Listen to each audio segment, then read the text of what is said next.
People think cemeteries are quiet places. They imagine a serene stillness, broken only by the hoot of an owl or the wind rustling through the willows. They think of death as a silence, a final, peaceful pause. But if you spend enough time sitting in the dark surrounded by 6,000 headstones, you learn the truth. Cemeteries are loud. The earth settles. It shifts and groans as the caskets beneath the soil degrade and collapse. The monuments, heavy slabs of granite and marble, lean and scrape against their foundations. As the ground freezes and thaws, the trees, ancient oaks and weeping willows, whose roots are fed by decades of organic decay, creak and sway even when there is no wind. And then there are the animals. The coyotes, the deer, the foxes, all moving through the shadows, hunting and fighting and mating on top of the dead. My name is Thomas, and I am the night watchman at St. Jude's Garden of Rest. It's a grandiose name for a sprawling, 80-acre boneyard on the outskirts of Boston, dating back to the late 1800s. The older sections are a chaotic mess of tilted slate markers and crumbling mausoleums, overgrown with ivy and neglect. The newer sections are manicured lawns with flat bronze plaques, sterilized and orderly. I took the job because I needed the money, and I thought I wanted the solitude. I was burning out from a high-stress sales job, and the idea of spending 8 hours a night doing nothing but walking a perimeter and reading books seemed like paradise. The pay was strangely high, $25 an hour plus benefits, for an unskilled security position. That should have been my first red flag. The second flag was the turnover rate. The guy I replaced, a jittery man named Arthur, had only lasted 3 weeks. The guy before him, 2 days. But I ignored the signs. I needed the paycheck. My post is a small brick gatehouse at the main entrance. It smells of stale coffee, damp wool, and old paper. From here I watch the monitors that cover the main paths, and once an hour, I take the golf cart out for a patrol. It was on my first night, sitting in that cramped office, while the rain hammered against the roof, that I found it, pinned to the corkboard above the desk, right next to the schedule and the emergency numbers, was a piece of yellow legal paper. The handwriting was jagged, frantic, pressed so hard into the page that the pen had torn through in places. It wasn't an official memo. It was a letter from Arthur. To the new guy, if you're reading this, I'm already gone. I didn't give notice. I just left the keys on the desk and ran. You probably think I'm crazy. Maybe I am. But if you want to keep this job and if you want to keep your life, you need to listen to me. There are things here that aren't dead. There are things here that are hungry. Follow the rules. Do not break them. Below the warning, he had listed 3 simple, terrifying instructions. 1. If the bell on the hilltop mausoleum rings, ring the gatehouse bell twice in response. 2. Never lock the east gate between 3 a.m. and 3:33 a.m. 3. If you see a fresh grave sinking, turn your back and walk away. I laughed when I read it. I thought it was a hazing ritual, a spooky story to scare the rookie. I crumpled the note and tossed it in the trash. That was my first mistake, because an hour later, deep in the silence of the witching hour, a bell began to ring. I dug the note out of the trash can, smoothing the crumpled yellow paper on the desk. My laughter had died in my throat the moment I remembered the look in Arthur's eyes during our brief handover earlier that evening. Arthur was a man who looked like he hadn't slept in a month. His skin was the color of paste, and he had dark, bruised circles under his eyes that made him look like a raccoon. He jumped when the phone rang. He flinched when the wind rattled the window pane. "Here are the keys," he had said, shoving a heavy ring of brass keys into my hand. "Main gate, maintenance shed, mausoleums. Especially the key to the east gate." "Why the east gate?"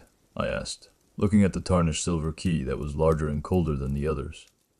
Arthur had hesitated, glancing out the window toward the darker, older section of the cemetery where the east gate stood. It was an old service entrance rarely used, leading out to a dense patch of woods that bordered the property. "Just keep it accessible," he mumbled. "Between 3 and 3:33, it has to be open." "Open? Why would I leave a gate open in the middle of the night? Isn't the whole point of my job to keep people out?" Arthur grabbed my arm. His grip was weak, trembling.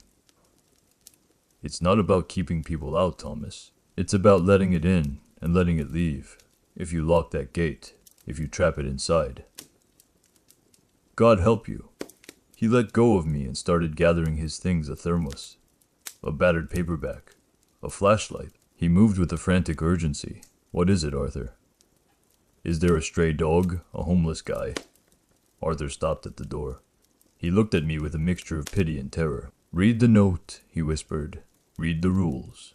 And for your own sake, don't try to be a hero. This isn't a graveyard, kid. It's a garden. And the gardener has a schedule. With that, he bolted. He didn't walk to his car, he ran. I watched his taillights fade into the rainy night, leaving me alone in the gatehouse. Now, sitting under the buzzing fluorescent light, I read the rules again. 1. If the bell on the hilltop mausoleum rings, ring the gatehouse bell twice in response. The hilltop mausoleum was the centerpiece of St. Jude's, built in the 1920s by the Van der Hoeven family old money. Industrialists, rumored occultists, it sat on the highest point of the cemetery, a looming granite structure with copper doors and a peaked roof. Atop the roof was a small bell tower. The bell hadn't rung in 50 years. It was rusted solid, too. Never locked the east gate between 3 a.m. and 3:33 a.m. This was the one Arthur had stressed, 3 a.m. The witching hour, the time when the veil is thinnest, or so the stories go. Why 3:33? 33 minutes. Was it a specific window of time, a ritual duration? 3. If you see a fresh grave sinking, turn your back and walk away. This one unsettled me the most. Graves sink. It happens. The soil settles, the coffin collapses. It's physics. But the rule implied something active, something intentional. Turn your back and walk away. It sounded like an instruction for dealing with a predator. Don't make eye contact. Don't engage. I looked at the clock on the wall. It ticked loudly in the silence. 11:58 p.m.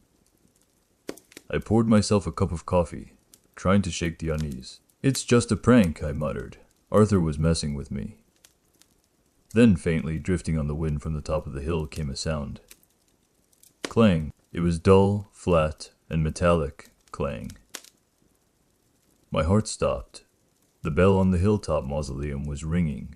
The sound was impossible. I knew it was impossible because I had inspected that bell myself during my orientation tour. The clapper was rusted to the side of the bell housing. Birds had built a nest inside the dome. It would have taken a sledgehammer to make that thing ring, but there it was, clang. Clang. It wasn't the frantic ringing of the wind. It was rhythmic, deliberate, a slow, mournful toll that seemed to hang in the wet air like fog. I sat frozen in the gatehouse chair, my coffee cup halfway to my mouth. The sound echoed through the cemetery, bouncing off the headstones. It felt lonely. It felt like a summons. I looked at Arthur's note. Rule number 1. If the bell on the hilltop mausoleum rings, ring the gatehouse bell twice in response. The gatehouse had a bell, too. A small brass one mounted on the wall outside the door, used historically to signal the groundskeepers for lunch or closing time. A rope hung just inside the doorway. This is stupid, I whispered. I'm not doing this, clang. The sound was louder this time. Closer. No. The mausoleum didn't move. But the sound seemed to be expanding, filling the space between the hills. I stood up, my legs feeling heavy. I walked to the window and looked out toward the hill. The rain had stopped, leaving a heavy mist clinging to the ground. The silhouette of the mausoleum was barely visible against the gray clouds. I saw no light, no movement, just the dark shape of the tomb clang. It sounded impatient now, like someone knocking on the door and waiting for an answer. Okay, I said, my voice trembling. Okay, play the game. I grabbed the thick, braided rope of the gatehouse bell. It felt rough in my hand. I pulled. Ding. The brass bell was sharp and clear, cutting through the heavy, mournful tone of the iron bell on the hill. I waited a beat. I pulled again. Ding, silence. The iron bell stopped instantly. The echo faded into the mist. I stood there, gripping the rope, waiting for... What? A response. A thank you. A scream. Nothing.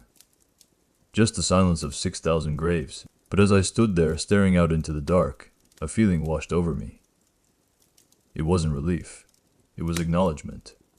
It felt like walking into a crowded room and having everyone stop talking to look at you. The cemetery felt awake.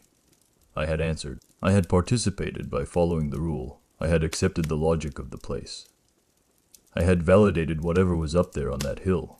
I shivered, the cold damp of the night seeping through the glass.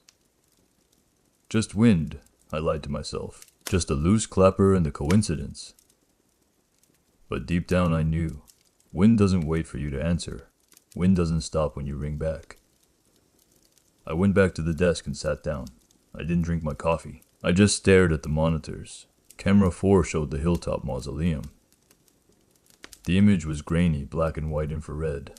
The bell tower was still, but the heavy copper doors of the tomb, were they slightly ajar? I squinted at the screen.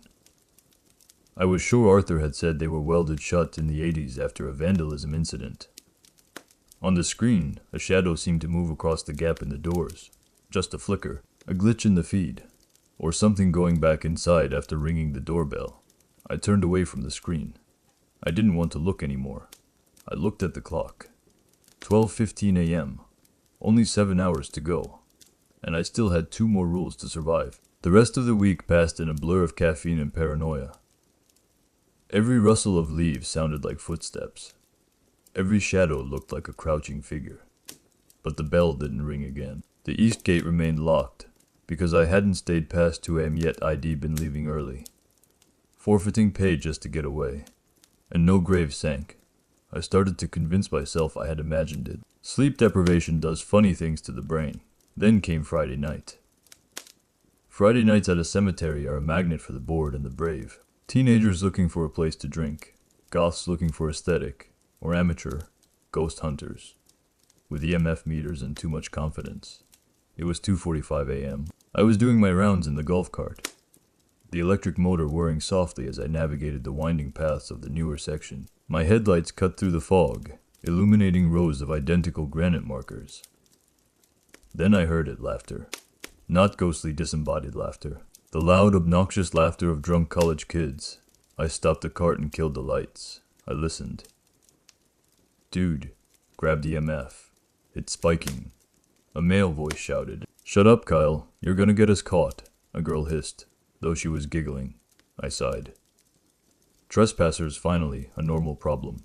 I could handle trespassers. I had a flashlight, and a badge that looked official enough in the dark.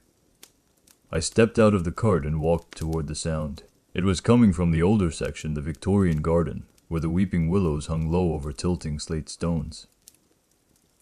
As I got closer, I saw the beams of their flashlights dancing among the trees. There were 4 of them, 2 guys, 2 girls. One of the guys was holding a bottle of vodka. The other was waving a phone around. Probably live streaming. Hey, I shouted, flashing my mag light in their faces. This is private property. You need to leave now. They froze like deer in headlights. The guy with the phone lowered it, shielding his eyes. Chill, man, we're just looking for ghosts. You're trespassing, I said, walking closer. And you're disrespecting the dead. Clear out before I call the cops. The guy with the vodka laughed. Cops, for walking in a graveyard. Give me a break, Paul Blart. He took a swig of the bottle and tossed it. It shattered against a headstone. My jaw tightened. That's it. Get out. I herded them toward the main path, intending to escort them to the front gate. But they were drunk and defiant. They started walking, but they drifted off the path, heading deeper into the old section. Wrong way, I called out. Main gate is that way.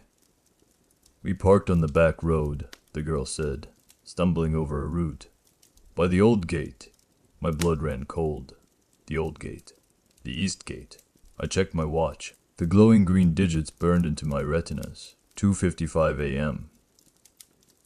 No, I said, my voice rising in panic. You can't go that way. You have to use the main entrance. Why? The vodka guy sneered. Scared of the ghosts. Just listen to me, I shouted, losing my composure. You don't want to be near that gate right now. They ignored me. They laughed and kept walking. cresting the small hill that led down to the dense wooded border where the east gate stood. I ran after them. I had to stop them. But then I remembered Arthur's rule. Rule number 2, never lock the east gate between 3 a.m. and 3:33 a.m. It was 2:56 a.m. The gate was currently locked. I had checked it myself at the start of my shift. If I didn't unlock it in 4 minutes, I would be breaking the rule. But if I unlocked it while those kids were standing right there, what would come through? I was caught between a rock and a supernatural hard place. I sprinted after them, my flashlight beam bouncing wildly. "Stop!" I screamed. "Don't go near the gate." They reached the iron bars of the east gate. It was rusted, covered in ivy, looming ominously against the black wall of the forest beyond. "It's locked," the girl said, rattling the chain. "We can climb it," Kyle said, putting a foot on the crossbar. I reached them, breathless. "Get down. Get away from the gate." I fumbled for my keys. The tarnished silver key felt like ice in my pocket. 2:58 a.m. I had 2 minutes. I looked at the kids. They were looking at me like I was insane. "I have to open this," I panted. "But you need to run. As soon as I open it, run." "Why?" the girl asked, her voice finally tinged with fear. "What's out there?" I didn't answer. I shoved the key into the heavy iron lock. It turned with a groan that sounded like a dying animal. I pulled the chain free. The gate creaked open, swinging inward. A gust of wind hit us, but it didn't come from the woods. It came from inside the cemetery, rushing out through the gate as if being sucked into a vacuum. And then the wind stopped. The air went dead still. The temperature dropped 20 degrees in a second. 3 a.m. The woods beyond the gate were silent. No crickets, no birds. And then, out of the fog, footsteps, heavy dragging. Something was coming. The silence that fell over the east gate was heavy, suffocating. It wasn't just the absence of noise, it was the presence of pressure. My ears popped. The mist that had been clinging to the ground suddenly receded, pulled back into the woods, as if the forest was inhaling. The 4 teenagers stood frozen, their drunken bravado evaporating instantly. They huddled together near the open gate, staring into the darkness of the trees. "What is that?" the girl with the camera whispered. "Is that a person?" I didn't answer. I backed away slowly, putting space between myself and the gate, my eyes locked on the tree line. I checked my watch again, 3:01 am. The rule was simple. Never lock the east gate between 3 a.m. and 3:33 a.m. It didn't say anything about what would happen if I stood there and watched. It didn't say anything about innocent bystanders. "We should go," Kyle said, his voice cracking. "Dude, let's just go." But they didn't move. They were paralyzed by the same primal instinct that freezes a rabbit when a hawk shadows the grass. Curiosity mixed with terror.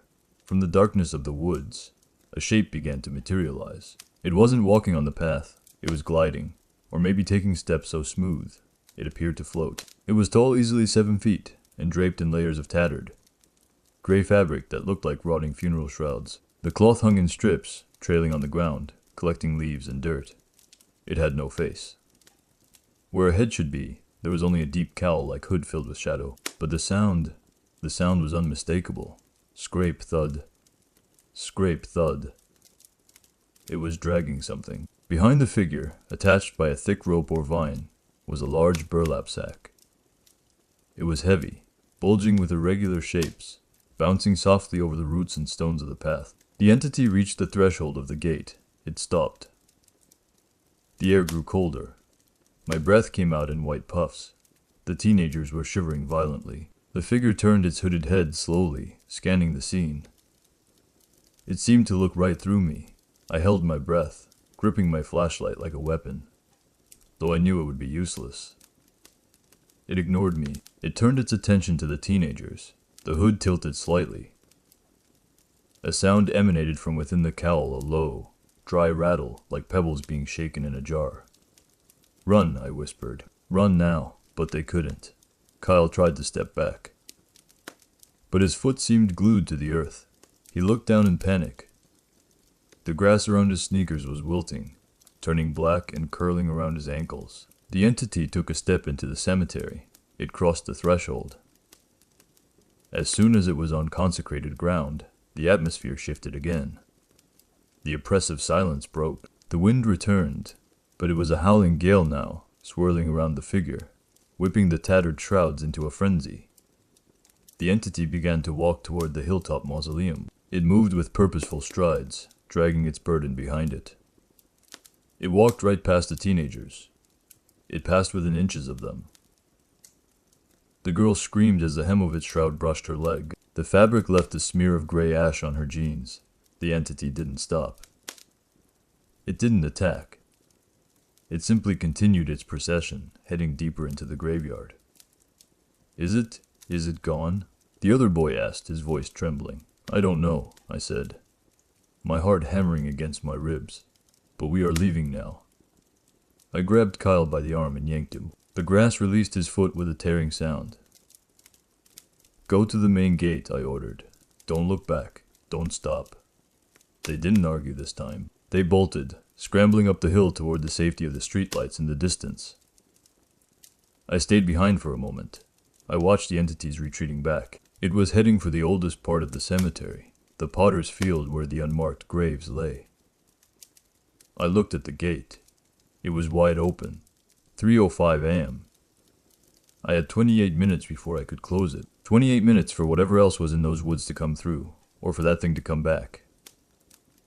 I retreated to the golf cart, my hands shaking so hard I could barely turn the key.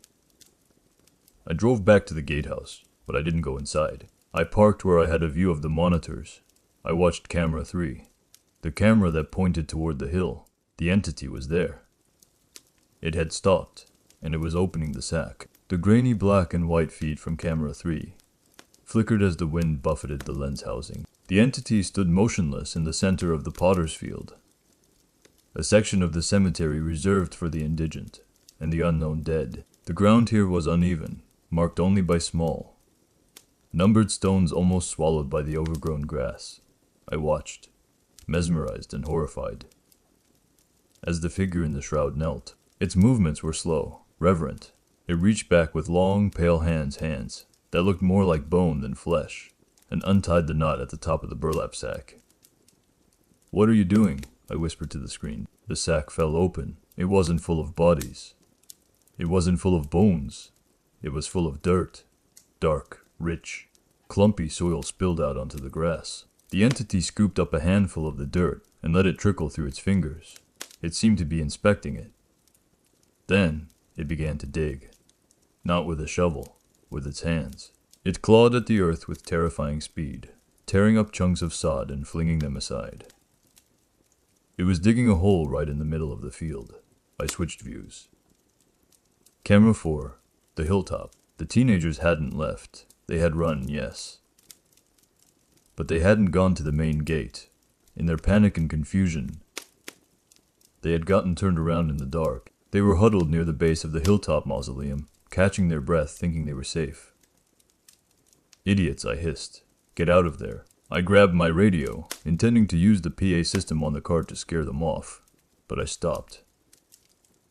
If I made noise, if I drew attention to myself, would I violate the rules? Rule number 3. If you see a fresh grave sinking, turn your back and walk away. This wasn't a sinking grave. This was a digging thing. But the rules were specific. Arthur hadn't mentioned a visitor. Had he seen this before? Is this why he left the gate open? I looked back at camera 3. The entity stopped digging. It stood up. It turned its hooded head. It wasn't looking at the grave. It was looking up the hill toward the mausoleum, toward the kids. It knew they were there. It reached into the sack again. This time, it didn't pull out dirt. It pulled out seeds. They looked like large, black stones. It tossed them into the hole it had just dug. Then, it started moving again. It grabbed the sack and began to glide up the hill. It was moving faster now. The dragging sound was gone. It was hunting. No, I said, slamming my fist on the desk. Not on my watch. I couldn't just sit here. Rules or no rules, I couldn't watch 4 kids get harvested. I grabbed the heavy maglite and the keys. I jumped back into the golf cart and slammed the pedal down. The electric motor whined as I sped toward the hill. As I drove, The fog thickened. It swirled around the cart, obscuring the path. I had to navigate by memory. I reached the base of the hill. I killed the lights and jumped out, sprinting up the grassy slope. I could hear the kids now. They were arguing. "We're lost, Kyle." The gate was back there. "Shut up. I'm checking the GPS." "GPS doesn't work here." I crested the ridge. The mausoleum loomed above us, a black monolith against the gray sky. The kids were standing near the steps, and emerging from the fog behind them, silent as a shadow, was the visitor. It was 10 feet away. It raised its arms. The tattered sleeves fell back, revealing arms that were nothing but twisted roots and bone. "Hey," I screamed. "Get down," the kids screamed. They turned and saw the monster looming over them, but the visitor didn't strike. It didn't claw them. It opened the sack wide, and it turned it upside down. A cascade of black soil poured out. It didn't hit the ground. It hit the teenagers. It covered them. And then, the ground beneath their feet turned to liquid. The scream that tore from the girl's throat was cut short as the deluge of black soil hit her. It wasn't just dirt. It was heavy, wet, and smelled of ancient decay. It poured from the visitor's sack, like a landslide, burying the teenagers in seconds. But the horror wasn't the dirt falling on them.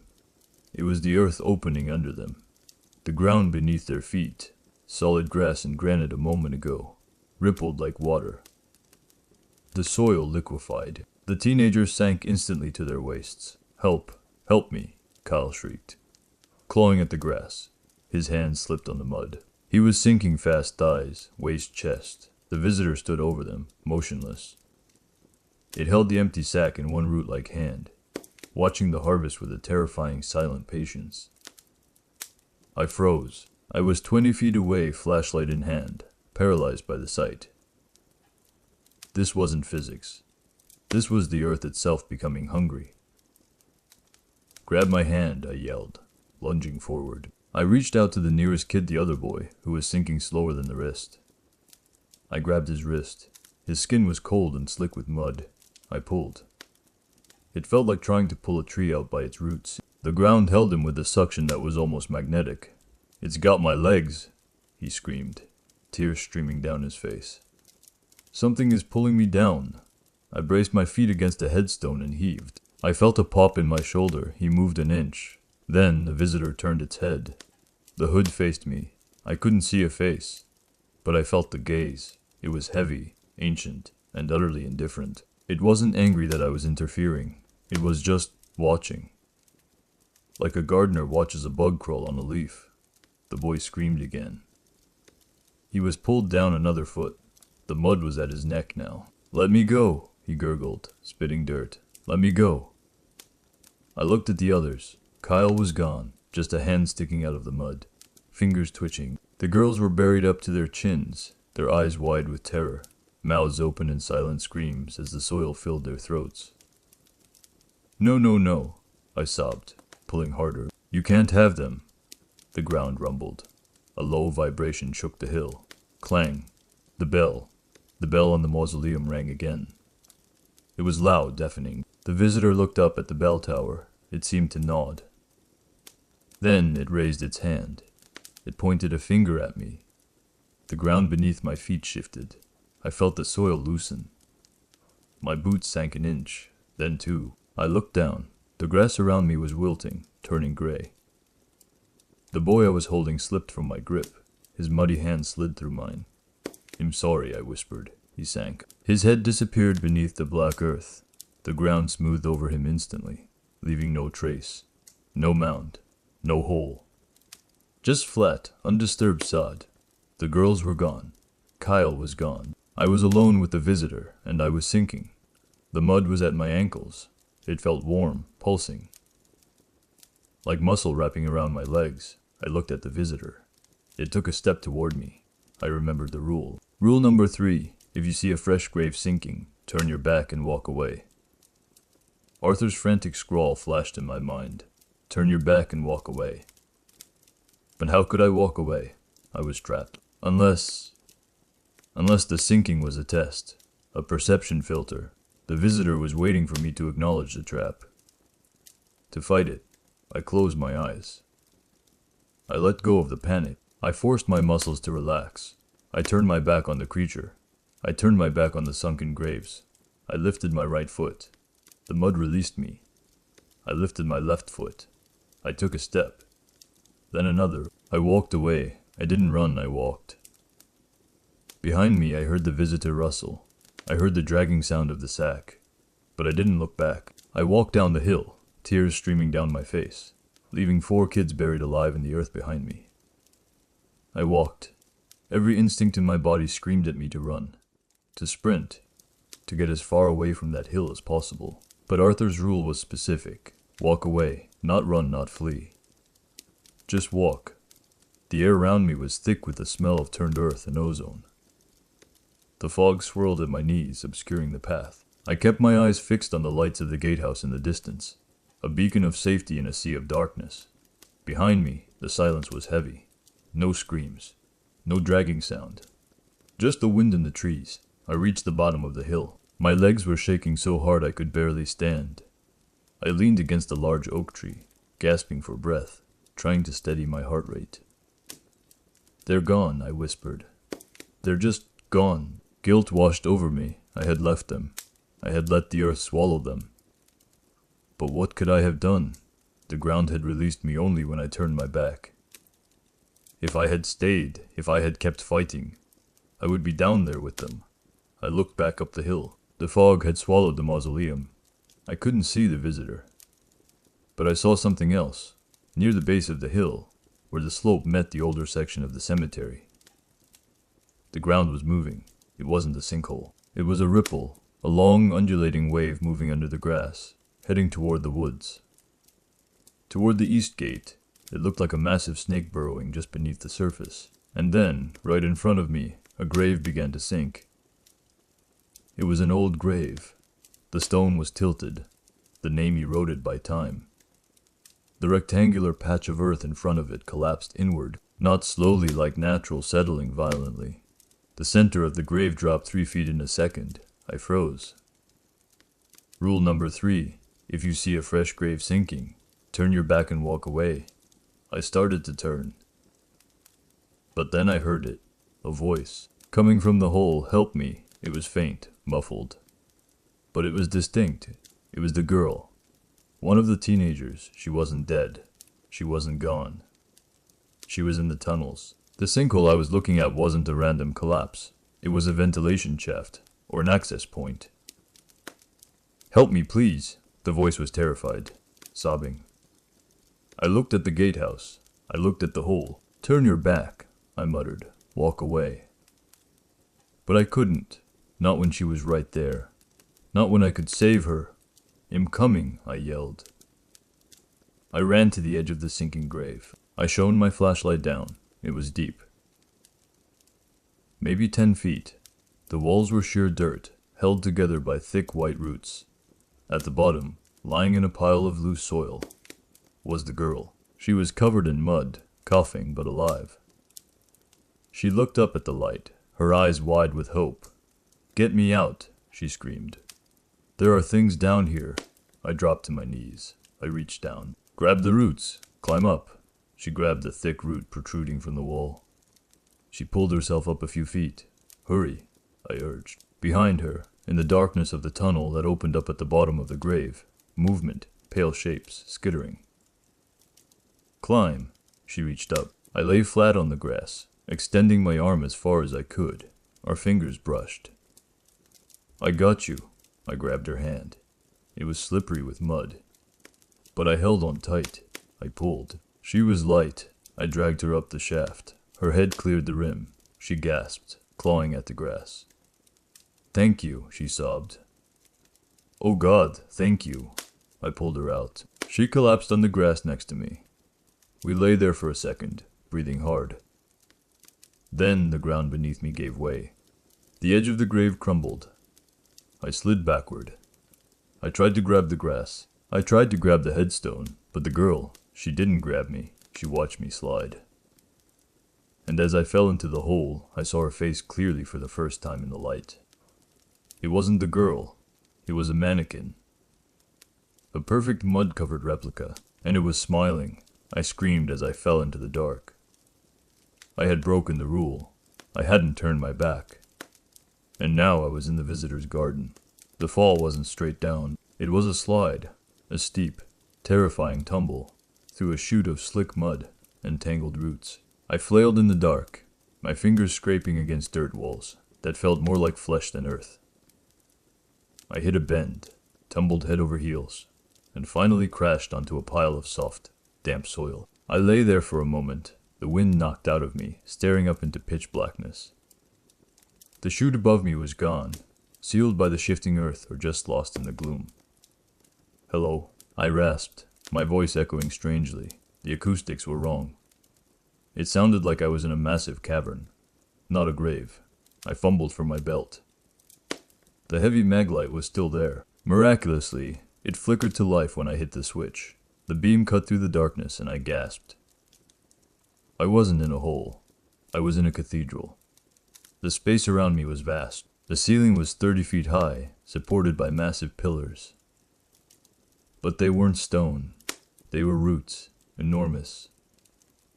White, pulsing taproots from the ancient oaks on the surface. They twisted together to form archways and vaulted ceilings, creating a terrifyingly organic architecture. And the walls. I walked closer to the wall of the cavern. It wasn't just dirt. It was bones. Thousands of them. Femurs, ribs, skulls. They were stacked with precision, forming intricate patterns, spirals, chevrons. It looked like the catacombs of Paris, but built by something that didn't understand human anatomy, only geometry. I touched the skull embedded in the wall. It crumbled at my touch. It was ancient, but as I looked closer, I saw other things woven into the bone tapestry. Watches, spectacles, gold teeth, belt buckles. This wasn't just a crypt, it was a trophy room. "Where am I?" I whispered. I swung the light around. The tunnel stretched out in two directions. One way led deeper into the dark, where the air smelled sweet and coppery. The other led toward a faint, pulsating green light. I chose the light. I walked softly, my boots making squelching sounds on the muddy floor. The air was warm here, humid like a greenhouse. As I moved, I noticed the roots in the ceiling were moving. They writhed slowly, like snakes, and hanging from them, suspended in translucent sacks of slime, were bodies. I shone my light on one. He was a man in a tuxedo, 1920 style. He looked perfectly preserved, floating in the gel. A thick root was inserted into his chest, pulsing, feeding. The cemetery above wasn't a resting place. It was a farm. The bodies were fertilizer, the trees were the straws, and whatever lived down here was drinking the essence of the dead. I kept moving, trying not to look at the faces in the sacks. Then I saw them, the teenagers. They were in a cluster of fresh roots near the green light. Kyle, the girls. The boy I had tried to save. They weren't in sacks yet. They were wrapped in vines, held tight against the wall. They were unconscious but alive. Their chests rose and fell, and standing over them, tending to the vines like a gardener pruning a rosebush, was the visitor. It had its back to me. The hood was down. I saw its head. It didn't have skin. It had bark. It was made of the same white root material as the cavern. Its head was a knot of wood, with two hollow knots for eyes. It was humming, a low vibrational sound that I felt in my teeth. It reached out a long wooden finger and stroked the cheek of one of the girls. I stepped back, terrified. My boot crunched on a bone. Snap, the humming stopped. The visitor turned its head. The hollow eyes looked straight at the light. It shrieked. It wasn't a human scream. It was the sound of wood splitting. It dropped the vines and began to run toward me. It didn't glide like it did on the surface. Down here it scuttled. It dropped to all fours, its limbs bending at impossible angles. Moving like a spider made of driftwood, I turned and ran. I ran back into the dark, away from the light, away from the garden. Behind me, the clicking of wooden limbs on bone grew louder. Click, click, click, click. It was fast. Faster than me. I sprinted blindly into the labyrinth of the dead. I ran until my lungs burned, and my legs felt like lead. The tunnel twisted and turned, a maze of roots and bones that seemed to shift as I passed. The air grew thicker, sweeter, the smell of rotted copper overpowering. I was lost, hopelessly lost in the gut of the cemetery. I slowed down, leaning against a wall of skulls to catch my breath. The clicking sound behind me had faded, but I knew the visitor was still there. It knew this place. I was just a rat in its walls. I shone my light around. This section of the tunnel was different. The walls weren't just decorative bone stacks anymore. They were shelves. Carved into the earth were alcoves, row upon row of them, and inside each alcove sat a body. These weren't the preserved, feeding bodies in the sacks. These were husks. They looked like mummies, desiccated and gray. But they weren't wrapped. They were sitting upright, their hands folded in their laps. Their eyes were open, staring at nothing. I walked closer to one. It was an old woman in a floral dress.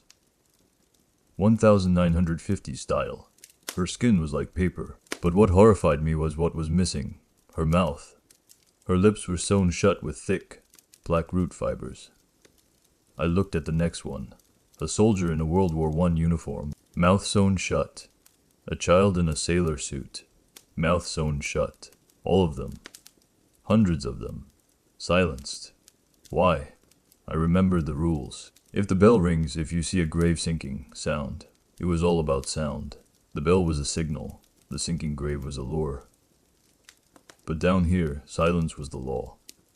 I stepped back, horrified. Something moved in the shadows at the end of the tunnel. Not the visitor, something smaller. I pointed the light. It was a dog. Or what used to be a dog. It was skeletal, its fur patchy and matted with mud. Its eyes glowed green in the beam. It didn't bark. It opened its mouth. No tongue. Just roots. It growled a low wooden rumble. Then, from the darkness behind it, another shape emerged, and another. They were the lost things, the strays. The animals that wandered into the cemetery and never came out. They had been changed, adapted to the dark, and they were hungry. They started to creep toward me, their claws clicking on the bone floor. I backed away. "Nice doggy," I whispered, my voice trembling. The lead dog lunged. I swung the maglite. It connected with the creature's skull with a sickening crack. The dog yelped a dry, raspy sound and fell back. But the others swarmed. I turned and sprinted down a side passage. I didn't know where it went. I just needed to get away from the teeth. I slid down a muddy slope, crashing into a pile of loose dirt. I looked up above me. 20 feet up, I saw a square of faint, gray light. It was moonlight. I was at the bottom of an open grave, a fresh one, dug for a funeral tomorrow. This was my way out, but the walls were sheer dirt, too steep to climb. And then I saw the roots, thick, white roots protruding from the walls like ladder rungs. I grabbed the lowest one it held. I started to climb. Below me, the tunnel echoed with the sound of scuttling wood and growling dogs. The visitor was coming, and he was bringing the pack. I hauled myself up the vertical shaft, hand over hand, my boots scrabbling for purchase in the damp earth. The roots were slick with slime, pulsing faintly under my grip as if recoiling from my touch. I tried not to think about what they were attached to, or what they were feeding on. 10 feet up, the square of moonlight above seemed miles away. Below me, the tunnel entrance erupted with noise. The click-click-click of the visitors' wooden limbs echoed off the dirt walls, joined by the snarling of the root dogs. I risked a glance down. The visitor burst into the shaft.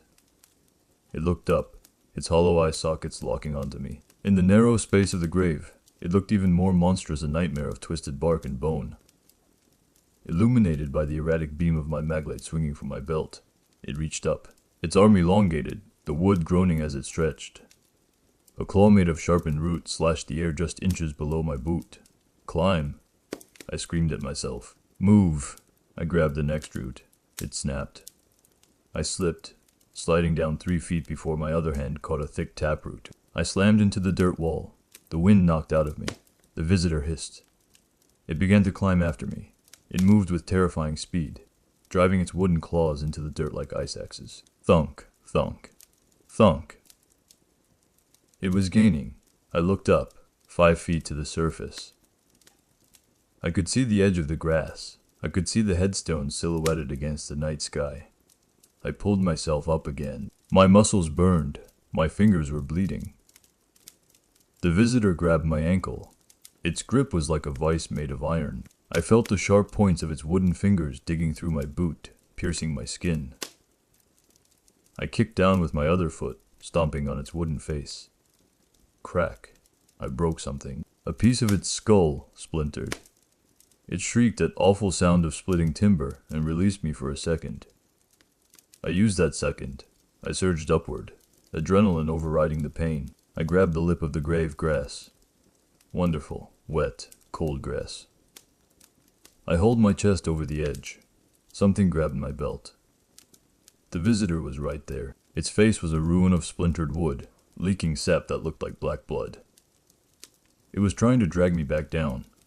I reached for a headstone, a heavy granite marker right next to the hole. I grabbed the base of the stone and pulled. The leverage was enough. I kicked backward one last time, driving my heel into the visitor's throat. It let go. I rolled onto the grass, scrambling away from the hole on all fours. From the depths of the grave, a howl of rage erupted. I looked at my watch. 3:30 a.m. The East Gate. Arthur's rule flashed in my mind like a neon sign. Rule number 2. Never lock the East Gate between 3 a.m. and 3:33 a.m. If I didn't lock it by 3:33 a.m., it would stay open. The barrier would be broken. The visitor and everything else down there would be free to roam the earth until the next night. I had 3 minutes. I was in the middle of the cemetery. The East Gate was a quarter mile away, down the hill, through the woods. I stood up. My ankle throbbed where the visitor had grabbed me. I was covered in mud and slime, but I could run. I took off sprinting. I ran past the silent graves, past the weeping willows, past the spot where the teenagers had sunk.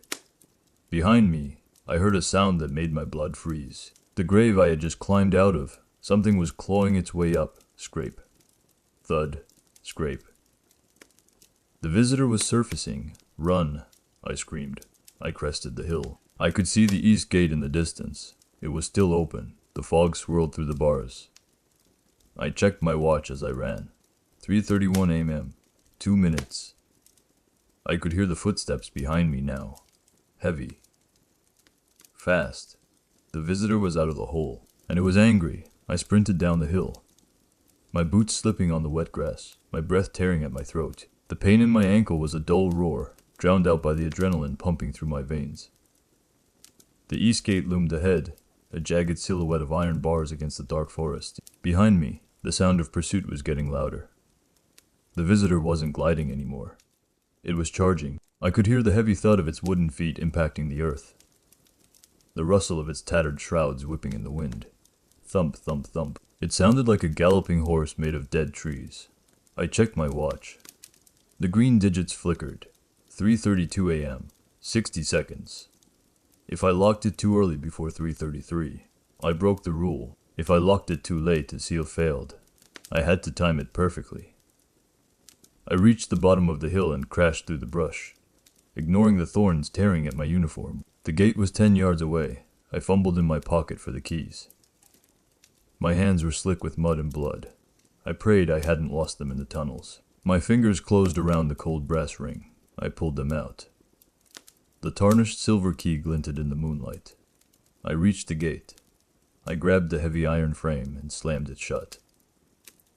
Clang. The sound echoed through the woods. I jammed the key into the lock. My hands were shaking violently. The key wouldn't go in. "Come on," I screamed. Behind me, the footsteps stopped. The air went dead still. The temperature dropped. I felt a presence right behind me, looming cold. I turned my head. The visitor was there, 5 feet away. It stood tall, towering over me. Its hood was down. Its face was a shattered mess of splintered wood and black sap, the result of my boot to its skull. But the hollow eyes were intact. They burned with a green, malevolent light. It raised a hand, the wooden fingers extended, reaching for the gate. Reaching for me, it hissed. Open the word wasn't spoken. It was pushed into my mind, like a splinter. I looked at my watch. 3 hours, 32 minutes, and 50 seconds. 10 seconds. "No," I whispered. I turned back to the lock. I forced my hand to steady. I guided the key into the hole. It slid in, the visitor shrieked. It lunged. Its wooden claws scraped against the iron bars, inches from my face. It couldn't cross the threshold until the time was up. It was testing the barrier. 3 hours 32 minutes and 58 seconds. 3 hours 32 minutes and 59 seconds. 3 hours 33 minutes and 0 seconds. I turned the key. Click, the lock snapped shut. The heavy chain rattled. The visitor slammed into the gate with the force of a freight train. Bang! The iron bars bent inward, groaning under the impact. Dust fell from the archway, but the lock held. The visitor howled a long, agonizing sound that sounded like a forest fire screaming. It clawed at the bars, sparks flying. It reached through the gaps, trying to grab me. I stumbled backward, falling onto the path.